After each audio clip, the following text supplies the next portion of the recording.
जब किसी वर्ड के शुरू में यू के बाद दो कॉन्सोनेंट आए तो यू को अ पढ़ते हैं। क्या पढ़ते हैं? यू के बाद। देखिए यू के बाद दो कॉन्सोनेंट है ना, यू है, यू के बाद दो कॉन्सोनेंट है तो यू को क्या पढ़ेंगे? यू को अ पढ़ेंगे। क्या पढ़ेंगे? यू से अ, अयन से अनुस्वार अंक, असी से क, अयल से ल, और लास्ट में यू को नहीं पढ़ते हैं। क्या पढ़ते हैं? अंकल। क्या करा? देखो यू के बाद आए तो दो कॉन्सोनेंट रहे तो यू को हम क्या पढ़ते हैं? दो कॉन्सोनेंट के बाद आए तो क्या पढ़ें? यू को अब पढ़ते हैं।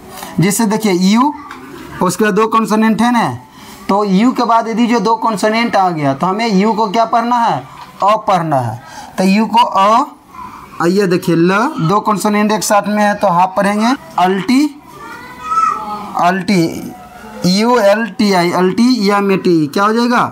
देखिए यू एल, यू से अ, एल से आधा ल, टी से ट, आई से अल्टी, यम से म, ए से ए कर, क्या हो गया? ए का रूल तो आप पढ़े तो लास्ट में ई को नहीं पढ़ते हैं। क्या पढ़ते हैं? ए पढ़ते हैं। ए को क्या पढ़ते हैं? ए पढ़ते हैं। तो अल्टीमेट। यू के बाद देखो दो कॉन्सोनेंट है तो यू को हम क्या पढ़ेंगे? अ पढ़ेंगे। यू को क्या पढ़ेंगे? अ पढ़ेंगे। अब देखो यू से अ, आओ, यम के बाद यदि जो बी आता है तो बी साइलेंट हो जाता है। क्या हो जाता है? यम के बाद यदि जो बी आता है तो साइलेंट हो जाता है बी। तो यम के बाद देखिए बी है तो बी साइलेंट है। आर ई से अमरेला, क्या हो जाएगा? अमरेला। यू के बाद देखिए दो कॉन्सोनेंट आ रहा है तो जब यू के बाद दो कॉन्सोनेंट आ रहा है तो यू को अ पढ़ेंगे। तो एन से न, और डी से ड, और ई आर को क्या पढ़ते हैं? अर पढ़ते हैं। तो क्या होगा? अंडर। क्या हो जाएगा? अंडर। यू के बाद दो कॉन्सोनेंट है तो यू को अ पढ़ते हैं। और जी के बाद देखिए ई आया है तो जी को हम ज पढ़ेंगे।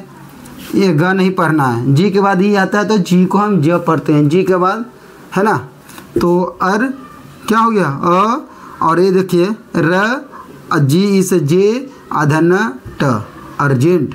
तो देखिए हम किसे पढ़ते हैं? Uncle, uncle, ultimate, umbrella, under, urgent.